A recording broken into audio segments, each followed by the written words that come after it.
Hello students, last class हम लोग discuss कर रहे थे कुछ इंपॉर्टेंट पॉइंट्स। हम लोगों ने वर्नर थियरी को कंप्लीट किया था एंड उसके बाद हम लोगों ने सिनर्जिक बॉन्डिंग के बारे में कुछ बात करी थी। मैंने आप लोगों से डिटेल में सिनर्जिक बॉन्डिंग क्या होती है उसके बारे में डिस्कस किया है, कुछ क्वेश्चंस किए थे जो आपने भी देखे होंगे।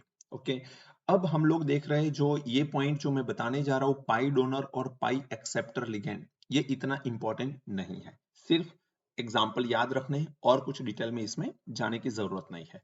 लास्ट बोल सकता हूं कि 5 to 6 ईयर में यहां से कोई क्वेश्चन कॉम्पिटिटिव एग्जाम में नहीं पूछा गया है। ओके, अब ये पाई डोनर या पाई एक्सेप्टर लिगेंड्स क्या होते हैं? तो ऐसे लिगेंड जो पाई इलेक्ट्रॉन पेयर जो है, पाई इलेक्ट्रॉन पेयर को डोनेट करे, सेंट्रल मेटल आयन जो होता है उसको पाई इलेक्ट्रॉन पेयर डोनेट करे, also accept electron pair from central metal ion.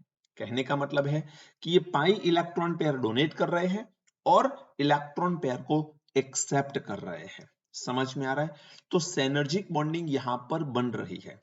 Synergic bonding में क्या हो रहा है? Pi electron pair donate and electron pair accept कर रहे हैं। कौन? लिगेंड। तो लिगेंड विच डोनेट, देखो यहां पर स्टेटमेंट देख लो, ligand which can donate pi electron pair to the central metal ion and also accept electron pair from central metal ion through synergic bonding।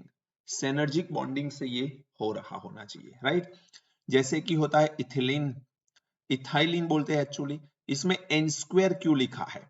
n represent the pi electron and ऊपर 2 है, means 2 pi electron, तो ये क्या है? 2 पाई electron donor है।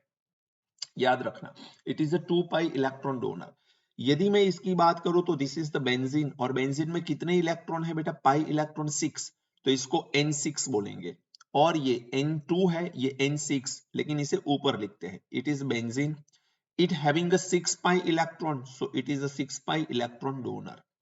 इसको बोलते हैं हम लोग C5H5 N with negative sign, minus charge है। देखो यहां पर आप लोग देख सकते हो कि ये जो होता है इसमें भी एक इलेक्ट्रॉन होता है, एक इलेक्ट्रॉन ये ले सकता है और इलेक्ट्रॉन पेयर हो गया है। एक इलेक्ट्रॉन को इसने गेन किया और ये इलेक्ट्रॉन पेयर हो गया।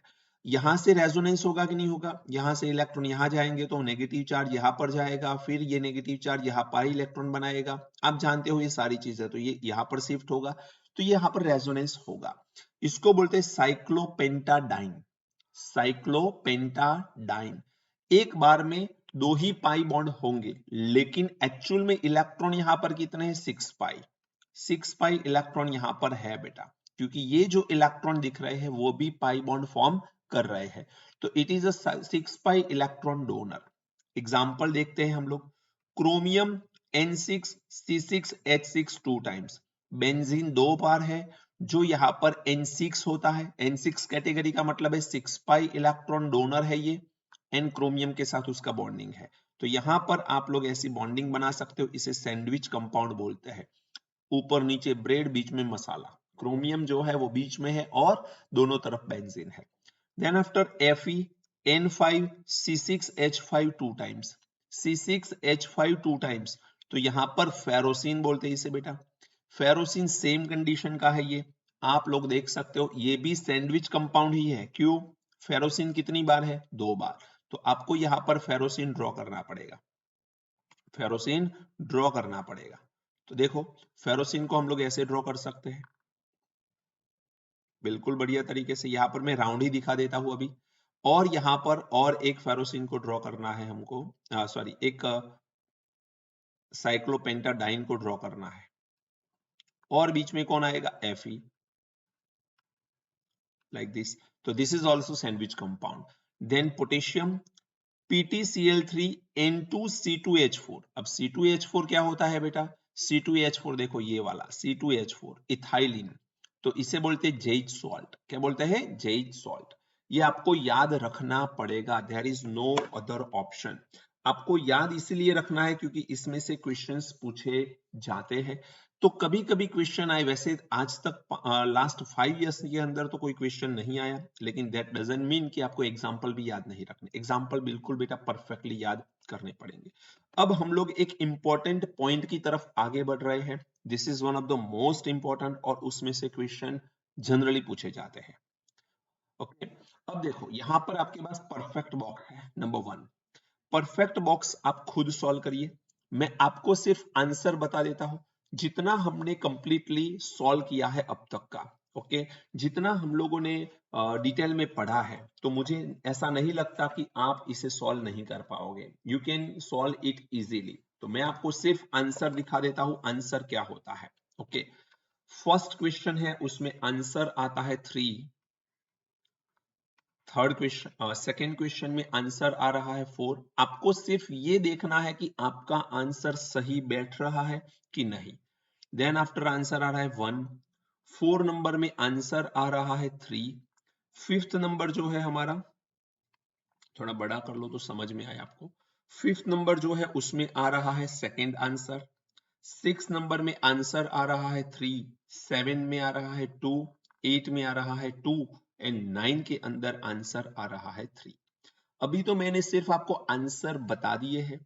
आपको खुद चेक करना है कि आपके आंसर मैंने जो दिए हैं उस आंसर के साथ मैच हो रहे हैं या नहीं। ओके, वो आपको खुद ट्राई करना है। सारी चीजें मैंने एक्सप्लेन करी है, इसमें कोई नई चीज नहीं, लेकिन जितनी चीजें मैंने एक्सप्लेन करी है वो अच्छे से समझ में आया है आप लोगों को, और आपने याद करी है तो ही आप इसका आंसर कर पाओगे, अदरवाइज आप इसका आंसर नहीं कर पाओगे। ओके, चलिए तो इसे आप लोग क्वेश्चन तो आपके पास पीडीएफ फॉर्म में है, आंसर सिर्फ नोट करने हैं, तो आंसर आप लोग नोट कर लीजिए। हो गए, नेक्स्ट पेज पे आते हैं। अब इंपॉर्टेंट पॉइंट जो मैं बताने जा रहा हूं, जिसके बारे में मैं जिक्र कर रहा था, that is IUPAC nomenclature of the compound. IUPAC nomenclature जो है वो अल्फ्रेड वर्नर ने सजेस्ट किया है बेटा। तो IUPAC nomenclature of the compound is suggest by the Alfred Werner.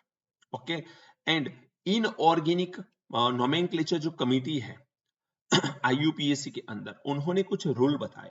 अब वो रूल क्या है, वो रूल ही समझना है। रूल एक बार समझ लिए आप लोगों ने तो आई डोंट थिंक कि फिर कोई परेशानी होगी। रूल को समझना ही मेन पार्ट है इसमें। मैं आसान भाषा में यहां पर कुछ लिख रहा हूं, यहां पर वैसे लिखा ही है, लेकिन मैं थोड़ी सी आसान कर लेता हूं इस चीज को, आईयूपीएसी नोमेनक्लेचर को, तो जरा ध्यान रखना। आईयूपीएसी नोमेनक्लेचर, मैं रूल यहां पर लिख लेता हूं, उसके बाद हम लोग एक एक एग्जांपल सॉल्व करेंगे। ओके, पहला रूल क्या होता है, सबसे पहले right the name of cation first. हमें क्या लिखना है, कैटायन का नेम लिखना है, चाहे वो आइदर सिंपल कैटायन हो और कॉम्प्लेक्स हो, और कॉम्प्लेक्स कोई भी कैटायन है, पहले नेम लिखेंगे कैटायन का, आइदर सिंपल और कॉम्प्लेक्स। किसी भी टाइप का कैटायन है, आपको नेम उसी का लिखना है। जैसे कि एग्जांपल देखते हैं, मान के चलो यहां पर है K4FeCN6। अब K4FeCN6 को जरा देखोगे आप, तो पोटेशियम के ऊपर +1 चार्ज देखते हो कि नहीं। तो यहां पर पोटेशियम जो है वो +1 चार्ज वाला है, वैसे 4 पोटेशियम है तो +4 आएगा, तो ऑपोजिट चार्ज यहां पर -4 आएगा। तो कॉम्प्लेक्स कैसा है, एनायन है, एंड आगे की तरफ एक कैटायन है। तो आपको करना क्या है, पहले पोटेशियम लिखना है, पहले आपको कैटायन का नेम लिखना है। तो यहां पर सिंपल कैटायन है, आगे की तरफ जो आयोनिक स्फीयर है वो, जबकि ये कोऑर्डिनेट स्फीयर है। तो ये आयोनिक स्फीयर है, उसको सबसे पहले आप लिखोगे। तो you have to write down the potassium. Tetra potassium नहीं लिखना है, क्योंकि ये -4 है, इसी वजह से आगे 4 आया है। तो यहां पर हम लोग टेट्रा पोटेशियम वर्ड यूज नहीं करेंगे, हम लोग सिर्फ लिखेंगे पोटेशियम। समझ में आया पॉइंट। चलिए, देन आफ्टर सेकेंड पॉइंट, एक तो हम लोगों ने क्या लिख लिया, कैटायन। अब एक एग्जांपल और ले रहा हूं, चलो एक एग्जांपल और ले रहे हैं, जिससे आपको थोड़ा सा क्लियर ज्यादा होगा। अब मान के चलो आपके पास है CO NH36Cl3। अब बेटा यहां पर आप आयोनाइजेशन करोगे तो इसके ऊपर -3 चार्ज आएगा 3 क्लोराइड का, तो ये कॉम्प्लेक्स के ऊपर +3 चार्ज आएगा, तो यहां पर कॉम्प्लेक्स जो है वो +3 चार्ज वाला है। समझ में आ रहा है? तो कॉम्प्लेक्स को पहले लिखना पड़ेगा। अब जब कॉम्प्लेक्स को आप लिखोगे तो ये आ गया कॉम्प्लेक्स कैटायन। अब इसका नोमेनक्लेचर उल्टा करना है, पहले यहां से स्टार्ट करेंगे, नंबर ऑफ लिगेंड, फिर सेंट्रल मेटल आयन। समझ में आया?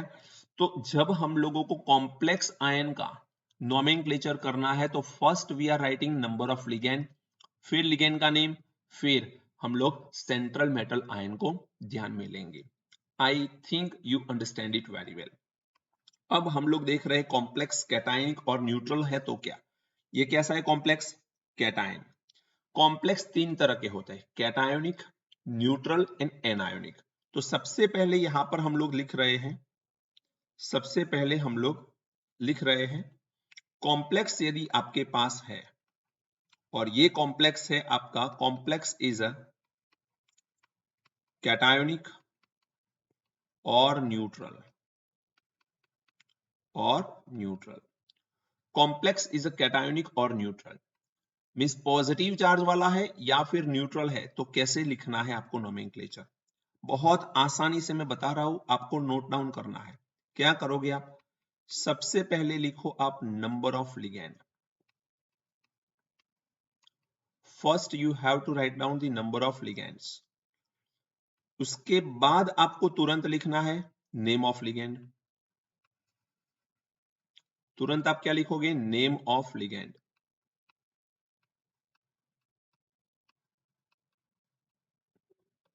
हो गया। नेम ऑफ लिगेंड के बाद name of central metal ion, जिसको मैं शॉर्ट में लिखूंगा CMI, सेंट्रल मेटल आयन को लिखिए। उसके बाद फिर आपको लिखना है oxidation number of central metal ion, लेकिन ये आपको लिखना होगा रोमन नंबर में, in Roman number and in bracket. Roman number में लिखो एंड ब्रैकेट में लिखो। समझ में आया? लेकिन ये रूल तभी काम करेगा जब कैटायोनिक कॉम्प्लेक्स है या न्यूट्रल कॉम्प्लेक्स है। मीन्स ये कॉम्प्लेक्स के ऊपर कैसा चार्ज है? पॉजिटिव। पॉजिटिव चार्ज है या चार्ज नहीं है, तो जो मैंने यहां पर सीक्वेंस बताई है उस सीक्वेंस को आपको फॉलो करना है। थर्ड पॉइंट की बात करें, कॉम्प्लेक्स कैसा हो सकता है बेटा? कॉम्प्लेक्स हो सकता है एनायोनिक।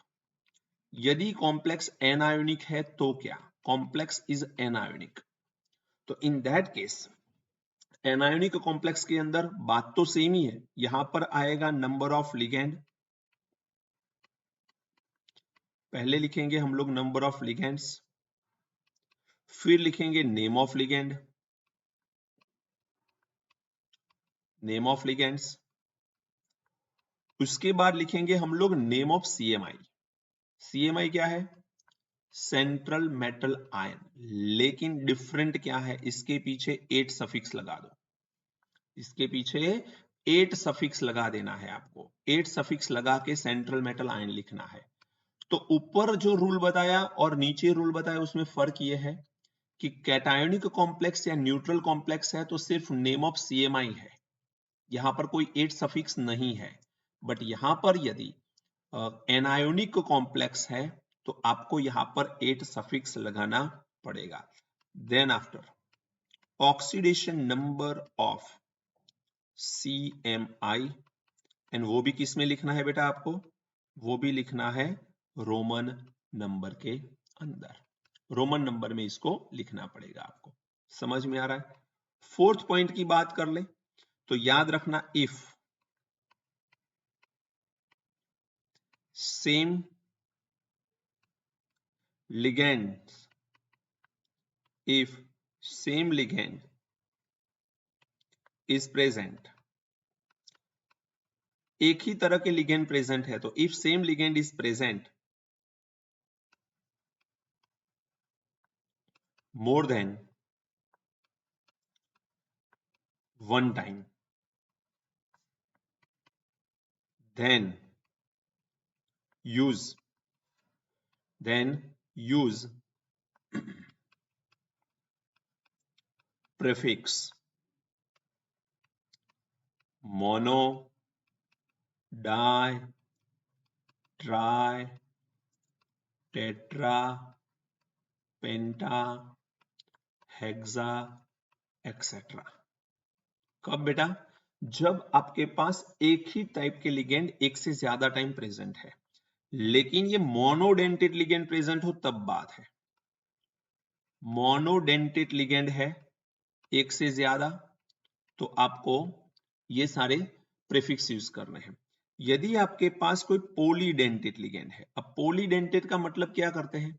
बाइडेंटेड, ट्राइडेंटेड, टेट्राडेंटेड, फिर हेक्साडेंटेड, सारे पॉलीडेंटेड लिगेंड है, तो उसमें हम लिखेंगे 20।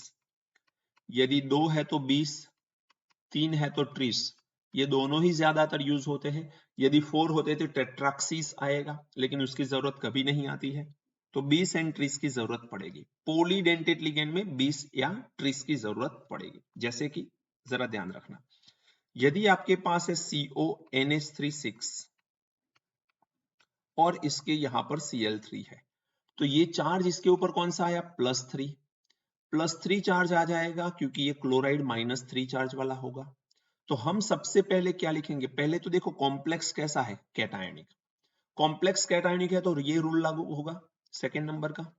अब सेकेंड नंबर के रूल को अप्लाई कर लो, तो नंबर ऑफ लिगेंड को पहले लिखो, तो hexa, name of ligand amine, name of CMI cobalt, oxidation number of CMI in Roman number 3 oxidation number है, क्योंकि अमोनिया का ऑक्सीडेशन नंबर 0 होता है, अमोनिया चार्जलेस है, तो पूरे डिब्बे के ऊपर जो चार्ज है, पूरे कॉम्प्लेक्स के ऊपर जो चार्ज है, वो ही कोबाल्ट का होना चाहिए। तो +3 चार्ज होगा, तो +3 को हम लिखेंगे रोमन नंबर में ऐसे कुछ ब्रैकेट में, और पीछे की तरफ हम लोग लिखेंगे क्लोराइड। क्लोराइडो नहीं लिखेंगे, क्लोराइड लिखेंगे। क्यों क्लोराइड लिखेंगे? क्योंकि ये जो है वो लिगेंड की तरह वर्क नहीं कर रहा। यदि Cl इनसाइड द बॉक्स होता, स्क्वायर ब्रैकेट के अंदर होता, तो हम लोग क्लोरो या क्लोराइडो यूज करते, बट यहां पर हम क्लोराइड ही लिखेंगे, इसके नंबर भी नहीं लिखेंगे। तो एक्चुअल में हमारा नेम क्या हो गया? शुरुआत कहां से करी? नंबर ऑफ लिगेंड से, हेक्सा, उसके बाद amine, hexa amine, then after cobalt, फिर आ गया 3 एंड फिर आ गया क्लोराइड। तो ये पूरा नेम हो गया हमारा। समझ में आया? This is the name of this complex. इस कॉम्प्लेक्स का ये नेम हो गया। Any doubt? अब यदि आपके पास, देखो दूसरा एक एग्जांपल मैं इसलिए ले रहा हूं क्योंकि आपको कंफ्यूजन रिलीज हो जाए, दूर हो जाए। मान के चलो यहां पर 3 आ गया, सेम Cl3 है। अब इस कंडीशन के अंदर क्या होगा बेटा? इसके ऊपर तो -3 चार्ज है, तो इस पूरे डिब्बे के ऊपर +3 चार्ज आएगा। En कैसा लिगेंड है? अब देखो टाइप ऑफ लिगेंड याद नहीं है तो कहानी यहीं खत्म हो जाएगी। En कैसा लिगेंड है? En है हमारा बाइडेंटेड लिगेंड। बाइडेंटेड है बट न्यूट्रल है, तो इसके ऊपर चार्ज 0, तो कोबाल्ट का ही +3 चार्ज आने वाला है। अब आप देखो तो ये 3 है, तो क्या लिखूं बोलो बेटा? ट्राई लिख दो। ट्राई नहीं लिख सकता। En is a polydentate ligand, and polydentate में 2 लिगेंड है तो 20, 3 लिगेंड है तो ट्रीस आएगा। En पॉलीडेंटेड है तो यहां पर क्या लिखूं बोलो? ट्रीस। ट्रीस En है, क्या बोलो इसे? Ethylene diamine. Ethylene diamine. Amine नहीं लिखना इसको, तो नॉर्मली लिखना है इथिलीन डाइअमाइन, और इसने पार्ट को ब्रैकेट में लिखना है। पॉलीडेंटेड को we are representing in a bracket majority case में। यहां पर आएगा कोबाल्ट, फिर यहां पर आएगा 3 एंड फिर आएगा क्लोराइड। बात समझ आई? दोनों में डिफरेंस क्या है? यहां पर मैंने हेक्सा लिखा जबकि यहां पर ट्राई नहीं लिखा, मैंने ट्रीस लिखा। रीजन, ये पॉलीडेंटेड लिगेंड है जबकि ये मोनोडेंटेड लिगेंड है। मोनोडेंटेड लिगेंड होता है तो मोनो को तो रिप्रेजेंट करने का जरूरत ही नहीं, फिर die, tri, tetra, penta, hexa ही हम लोग लिखते हैं।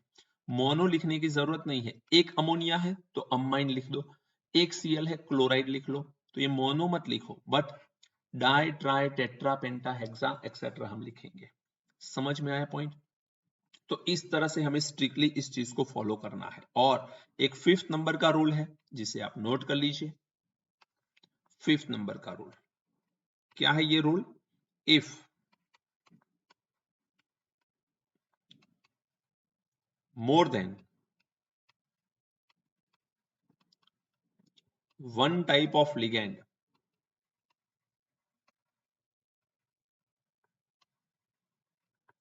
are present, then arrange them in alphabetical order। उनको अल्फाबेटिकल ऑर्डर में अरेंज करना पड़ेगा। कब? जब एक से ज्यादा टाइप के लिगेंड है। जैसे कि यदि आपके पास है, यहां पर मान के चलो कोबाल्ट ही ले रहे हैं, 2 है अमोनिया, फिर 2 है H2O एंड फिर है मान के चलो Cl, ऐसा कुछ है। ओके, 2 ये है। ये कोबाल्ट की जगह मैं ले रहा हूं प्लेटिनम, यहां पर मैं प्लेटिनम ले रहा हूं। अब इस कंडीशन के अंदर इसके ऊपर मान के चलो चार्ज है +2, तो ये तो कैटायनिक हो गया। अब अमोनिया 2 है, एक्वा 2 है एंड क्लोराइड 2 है। कैसे लिखे? तो अमोनिया जो है उसका स्पेलिंग होता है अमाइन, एक्वा का स्पेलिंग होता है AQUA, QUA, और ये होता है क्लोराइड, और क्लोराइडो लिखेंगे हम, ओ सफिक्स लगेगा इसमें, राइट। अब ये कितनी बार है? 2 बार, तो यहां पर आएगा डाई। ये 2 बार है तो यहां पर आएगा डाई, ये 2 बार है यहां पर आएगा डाई। लेकिन अरेंजमेंट क्या ये सही है? तो सही है। क्यों सही है? क्योंकि देखो ए और सी अल्फाबेटिकल ऑर्डर में अरेंज करना है, बट आपके दिमाग में सवाल आता होगा सर यहां पर भी ए है यहां पर भी ए है, तो फिर सेकेंड लेटर देखो एम और ये क्यू, तो अल्फाबेटिकल में ए एम आगे आएगा ए क्यू की कंपेयर में। डाई ट्राई टेट्रा उसके सफिक्स को ध्यान में उनकी प्रीफिक्स जो है उसके अल्फाबेट्स को ध्यान में नहीं लेना हम लोगों को, हमें ओरिजिनल नेम ऑफ लिगेंड देखना है। तो di amine, di aqua, di chlorido, ये क्या है? प्लैटिनम। तो यहां पर आएगा प्लैटिनम, और उसका ऑक्सीडेशन नंबर निकालो। चलो अब प्लैटिनम का ऑक्सीडेशन नंबर कौन सा आएगा? देखो ये ऊपर चार्ज है, पीछे कोई नेगेटिव आयन नहीं लिखा, तो इसको लिखेंगे आयन फॉर्म में है, तो पीछे आयन लिखना पड़ेगा। अब चार्ज डिटरमाइन करते हैं जरा। क्लोरीन का -2 चार्ज आएगा, 2 है तो, वाटर का 0, अमोनिया का 0। तो आपको ये दिमाग में रखना है कि प्लेटिनम के ऊपर मैं क्या रखूं कि जिसको -2 करने के बावजूद भी +2 बच जाए? सिंपल, +4। वापिस एक बार सवाल पूछो अपने आप से, प्लेटिनम पे ऐसा क्या चार्ज रखो कि जिसमें -2 करने के बाद भी +2 आंसर बचे? समझ में आ रहा है? प्लेटिनम के ऊपर +4 कर दिया तो -2 करने के बाद भी +2 बच रहा है, तो यहां पर आएगा 4। क्या आएगा? 4, IV दैट इज 4। तो ये इसका नेम हो गया। तो आपको टोटल ये 5 रूल याद रखने पड़ेंगे। मैंने जो सिस्टमेटिक और शॉर्ट में बताए हैं इसे आप लोग नोट कर लीजिए, क्योंकि इसकी बहुत जरूरत है बेटा। राइटिंग ऐसे लिखे हैं जो आपको समझ में आएंगे और पता भी चलेंगे, तो प्लीज नोट कर लीजिए इसे।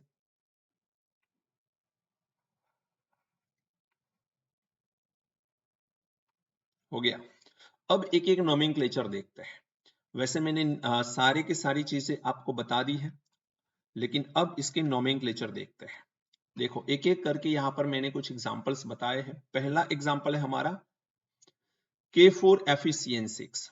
बेटा K के ऊपर +4 चार्ज आएगा, तो ये पूरे डिब्बे के ऊपर -4 चार्ज आएगा। Cn के ऊपर -1 होता है, लेकिन 6 है तो -6।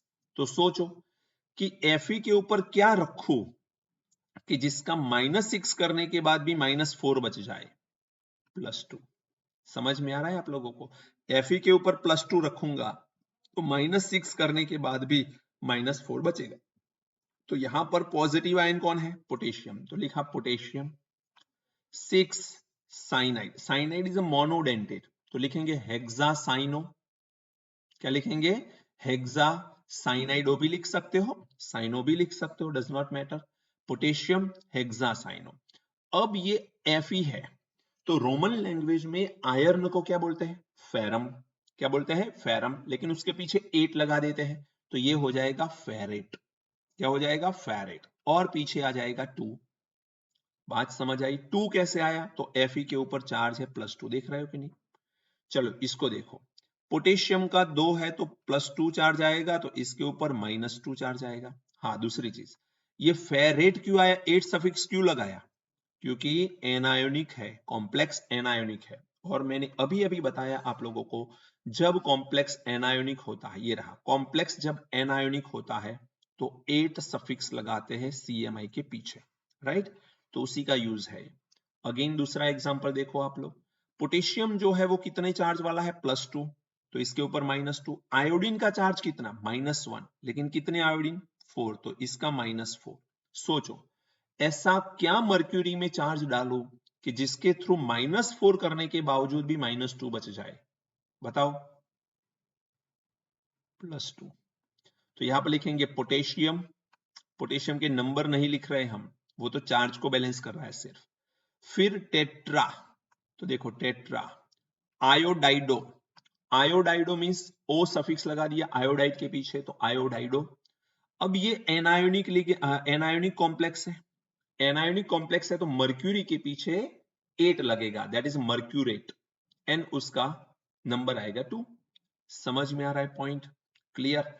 चलिए देन आफ्टर इसको देखो, यहां पर -3 चार्ज, तो पूरे कॉम्प्लेक्स के ऊपर +3 चार्ज, अमोनिया का चार्ज 0, तो कोबाल्ट का +3 आएगा। क्लियर? अब देखो, हमें पॉजिटिव आयन का सबसे पहले नोमेनक्लेचर करना होता है कैटायन का। कैटायन कौन है? कॉम्प्लेक्स। तो कॉम्प्लेक्स का नोमेनक्लेचर पहले करो, कॉम्प्लेक्स कैटायन है, तो कॉम्प्लेक्स में सबसे पहले शुरुआत कर रहे हैं नंबर ऑफ लिगेंड से, तो हेक्सा अमाइन, हेक्सा अमाइन। उसके बाद है कोबाल्ट, तो ये आ गया कोबाल्ट। इसको कोबाल्टेट क्यों नहीं किया भाई?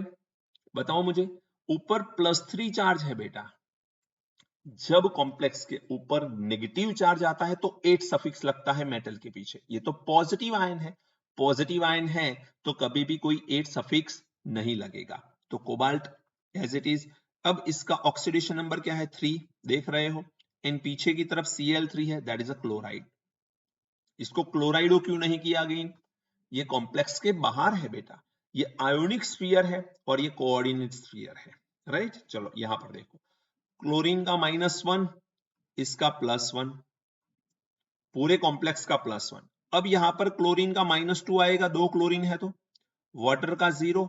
क्रोमियम के ऊपर क्या रखो कि -2 करने के बाद भी +1 बच जाए? समझ में आ रहा है? क्लोरीन का -2 है बेटा, टोटल चार्ज मुझे लाना है +1, तो क्रोमियम के ऊपर मैं +3 रखूंगा, तब जाके -2 करने के बावजूद भी +1 बचेगा। अब आपको ये पॉजिटिव स्फीयर का सबसे पहले नोमेनक्लेचर लिखना है। एक्वा एंड क्लोराइड में पहला कौन आएगा? ए, अल्फाबेटिकल ऑर्डर, तो टेट्रा एक्वा डाइक्लोराइडो। यहां पर क्रोमियम की क्रोमेट, क्रोमियम क्यों? क्योंकि ये कॉम्प्लेक्स पॉजिटिव चार्ज वाले, तो क्रोमियम, ऑक्सीडेशन नंबर 3 एंड पीछे क्लोराइड। देखो tetra aqua di chlorido, chromium 3 and पीछे आएगा क्लोराइड। यहां पर देखा जाए तो देखो इसके ऊपर कोई चार्ज नहीं है, क्लोरीन का चार्ज आएगा -4, 4 टाइम्स है, अमोनिया का 0, तो प्लेटिनम का आएगा +4, राइट? अब अमाइन एंड क्लोराइड में पहले क्या लिखे? Di amine, di amine tetra chlorido, platinum 4, di amine tetra chlorido, platinum 4। चलो यहां पर देखो, पूरे डिब्बे के ऊपर चार्ज 0 है, इसका -3 है, अमोनिया का 0 है, तो कोबाल्ट का आएगा +3। आएगा कि नहीं? तो यहां पर क्या करेंगे बताओ मुझे? टेट्रा अमाइन, तो टेट्रा अमाइन। देन आफ्टर क्या है? 3 बार Cl है तो ट्राई क्लोराइडो, सॉरी टेट्रा नहीं ट्राई है ये। 3 बार अमाइन है तो try amine, try क्लोराइडो, cobalt 3, cobalt 3। चलो यहां पर देखो बेटा, पोटेशियम +3 चार्ज है तो पूरे डिब्बे के ऊपर -3 चार्ज आएगा, बिल्कुल आएगा। चलो उसके बाद अब कोबाल्ट के ऊपर क्या रखूं? NO2, न्यूट्रल ले लो, तो ये +3 करूंगा। समझ में आ रहा है? सॉरी, NO2 के ऊपर -1 चार्ज आएगा बेटा, फिर कैलकुलेट करेंगे। NO2 के ऊपर -1 चार्ज आएगा, कैसे? NO2 का स्ट्रक्चर देखो, लाइक दिस, माइनस चार्ज होता है, तो कितने माइनस आएंगे? -6। अब कोबाल्ट के ऊपर मैं क्या चार्ज रखूं कि -6 करने के बावजूद भी +3 आए? +3। पोटेशियम हेक्सा, अब इसे क्या बोलेंगे? नाइट्रो। क्या बोलेंगे? नाइट्रो। ओ सफिक्स आ गया, नाइट्रो। ये कोबाल्ट की cobaltate, very true, cobaltate. Minus charge है डिब्बे के ऊपर, जब कॉम्प्लेक्स के ऊपर माइनस चार्ज होता है तो CMI के पीछे 8 सफिक्स लगेगा। समझ में आ रहा है? तो 8 सफिक्स लगा दो कोबाल्ट के पीछे, तो cobaltate and oxidation number 3, potassium hexa nitro cobaltate 3, right. चलिए बात करते Na2 FeCN5NO के बारे में।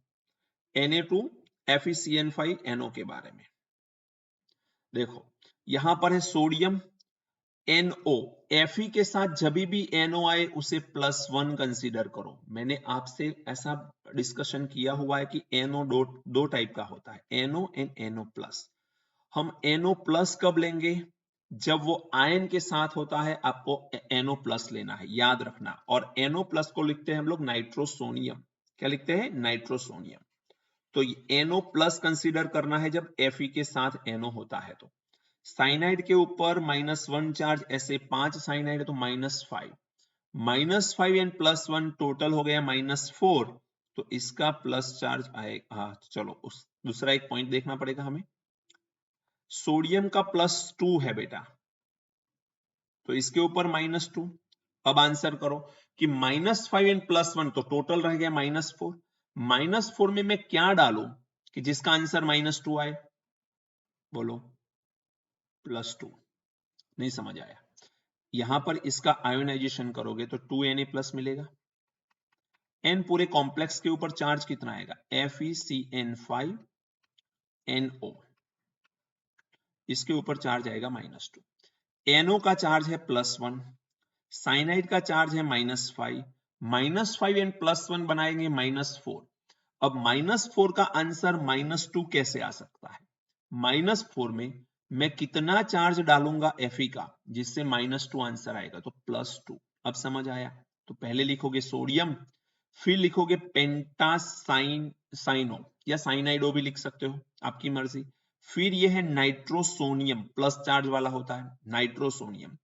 अब ये एनायन है, कॉम्प्लेक्स एनायन है, तो Fe के पीछे आएगा 8, फेरेट एंड ऑक्सीडेशन नंबर 2। देखो, सोडियम पेंटासाइनो नाइट्रोसोनियम फेरेट 2। यहां पर देखो, ये तो पूरा कॉम्प्लेक्स ही है एनायनिक, ये निकलेट बन जाएगा क्योंकि एनायन है। क्लोराइड -4, तो ये आएगा +2, तभी ये -2 चार्ज आएगा। अब तो समझ सकते हो आप। टेट्रा क्लोराइडो निकलेट 2 आयन, पीछे आयन लिखा क्योंकि आयोनिक फॉर्म में है। समझ में आ रहा है कि नहीं? Ru को बोलते हैं रुथेनियम। क्या बोलते हैं? रुथेनियम। ये पॉजिटिव चार्ज वाला कॉम्प्लेक्स है, मेन नेम ही आएगा रुथेनियम। अब पेंटा amine क्लोराइडो ruthenium, oxidation number choose करना है सिर्फ, इसका -1 है। -1 में क्या डालू? अमोनिया तो 0 है, -1 में क्या डालू कि +2 आंसर आ जाए? +3।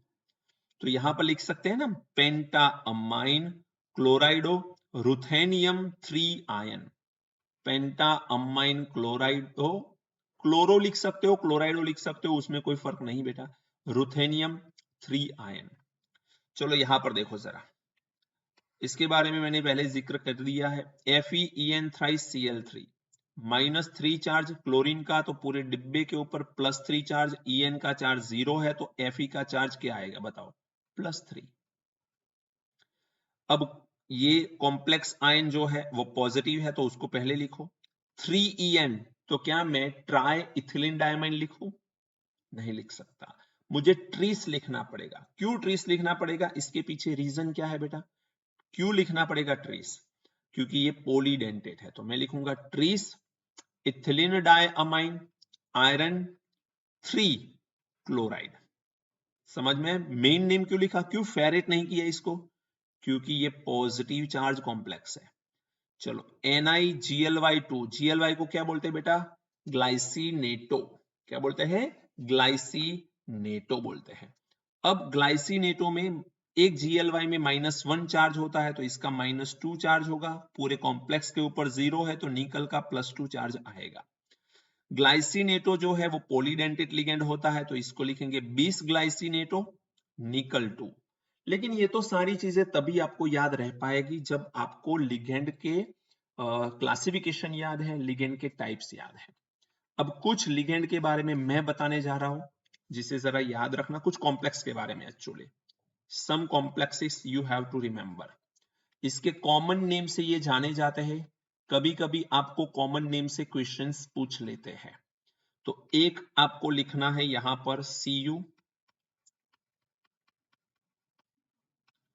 NH3 4 times and SO4।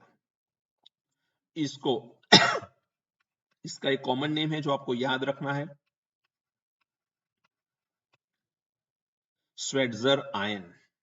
क्या नेम है बेटा, स्वेट्जर आयन या स्वेट्जर सॉल्ट बोलते हैं इसे। यदि ये सल्फेट नहीं है और ऊपर +2 चार्ज है तो स्वेट्जर आयन बोलो, बाकी स्वेट्जर सॉल्ट बोलना है आपको। समझ में आया? चलिए देन आफ्टर और कुछ है। दूसरा एक एग्जांपल आपको याद रखना है, दैट इज Cu का ही है ये भी। Cu H2O 4 times SO4 into H2O। Actual में ये होता है बेटा CuSO4 इंटू 5H2O के फॉर्म में आप लोग लिखते हैं जनरली, लेकिन जब ये कॉम्प्लेक्स बनता है तो इस तरह से कॉम्प्लेक्स होता है, राइट। इसे हम लोग बोलते हैं ब्लू विट्रियोल। याद रखना है, ये ब्लू विट्रियोल बोलते हैं। इसके नोमेनक्लेचर डायरेक्टली पूछेंगे, ऐसे नेम दे देंगे। स्विट्जर सॉल्ट जो है उसका IUPAC नेम बताइए, ब्लू विट्रियल है उसका IUPAC नेम बताइए। तो आपको कम से कम ये पता तो होना चाहिए कि ये है क्या। कॉम्प्लेक्स ही याद नहीं होगा तो कैसे कर पाओगे आप लोग, राइट। चलिए देन आफ्टर आपको यहां पर एक और कॉम्प्लेक्स दे रहा हूं Fe4 FeCN6 3 टाइम्स। इस कॉम्प्लेक्स को बोलते हैं प्रूशियन ब्लू। क्या बोलते हैं, प्रूशियन ब्लू बोलते हैं, राइट। अब आपको ये लगता होगा सर ये तो थोड़ा सा डिफिकल्ट लग रहा है, अलग टाइप का है। नो, बहुत आसान है। करना क्या है इस केस में, आप लोगों को यहां पर जो 3 टाइम्स है इसको इसके ऊपर चार्ज रख लो +3, और यहां पर ये 4 टाइम है इसको यहां पर -4 कर लो। 3 इंटू 4 -12, 4 इंटू 3 +12, बात खत्म। समझ में आ रहा है कि नहीं? इसका IUPAC में नेम करूं तो क्या होगा बोलो, इसका मुझे चार्ज दिखाना होगा, क्योंकि बाहर भी डी ब्लॉक एलिमेंट आ गया, और डी ब्लॉक एलिमेंट की प्रॉब्लम ये है कि वो मोर देन 1 ऑक्सीडेशन स्टेट रखते हैं, राइट। देखो इसको मैं आयोनाइज करूं तो ऐसा लिखूंगा 4Fe+3 +3 times FeCN6-4, charge balance हो गया। अब इसका IUPAC नेम पूछा जाए तो कैसे लिखोगे आप लोग? IUPAC नेम लिखा जाए तो आपको लिखना है सबसे पहले इस आयरन को, लेकिन कौन सी ऑक्सीडेशन स्टेट वाला है, 3। तो यहां पर आप लोग लिखोगे आयरन 3, आयरन 3। फिर साइनाइड कितनी बार है, 6 बार, तो लिखोगे हेक्सासाइनो, हेक्सासाइनो। एंड यहां पर बेटा ऊपर माइनस चार्ज है, तो इसके पीछे 8 सफिक्स लगेगा, 8 सफिक्स लगेगा तो ये बनेगा फेरेट। क्या बनेगा, फेरेट। और इसका ऑक्सीडेशन नंबर निकालो, चलो जल्दी से। साइनाइड का होता है -1, 6 साइनाइड का -6, 6 साइनाइड का -6, -6 में क्या डालू कि आंसर -4 हो जाए, +2। तो +2 इसके पीछे ऑक्सीडेशन नंबर आएगा। समझ में आया पॉइंट? इसको हम लोग देखो +3 है तो फेरी, +2 है तो फेरो, तो इसको हम लोग एक और कॉमन नेम से भी जानते हैं, that is ferri ferrocyanide. Ferri ferrocyanide भी लिखते हैं इसे, तो आपको ये भी नाम याद रखना है। It is also known as a common name, common name ferri ferrocyanide. समझ में आ रहा है पॉइंट? चलिए उसके बाद एक फोर्थ पॉइंट देखते हैं। फोर्थ कॉम्प्लेक्स है आपका जिसे आपको याद रखना है, वो है आपका Fe3 FeCN6 2 टाइम्स। इसको हम लोग बोलते हैं turn balls blue, turn balls blue बोलते हैं इसे। याद रखना ये कॉमन नेम आपको। अब देखो इसका आयोनाइजेशन करोगे तो क्या मिलेगा, करना क्या है, ये 3 है तो इसके ऊपर माइनस लगा दो, ये 2 है तो इसके ऊपर प्लस लगा दो, बात खत्म। ये क्या हो गया, +2 है तो इसे हम क्या बोलेंगे, फेरो बोलेंगे। तो इसका कॉमन नेम हो गया फेरो फेरीसाइनाइड, फेरो फेरीसाइनाइड। ये क्या था, फेरी फेरोसाइनाइड था, ये क्या हो गया, फेरो फेरीसाइनाइड हो गया, अलग हो गया। अब यहां पर मैं लिखूं तो इसका IUPAC नेम आएगा आयरन, उसके बाद आएगा 2 ऑक्सीडेशन नंबर। अब देखो साइनाइड है, -6 चार्ज आएगा टोटल साइनाइड का। -6 में क्या रखो कि आंसर -3 हो जाए, +3, सिंपल। तो यहां पर आएगा hexa cyano ferrate, oxidation number आएगा 3।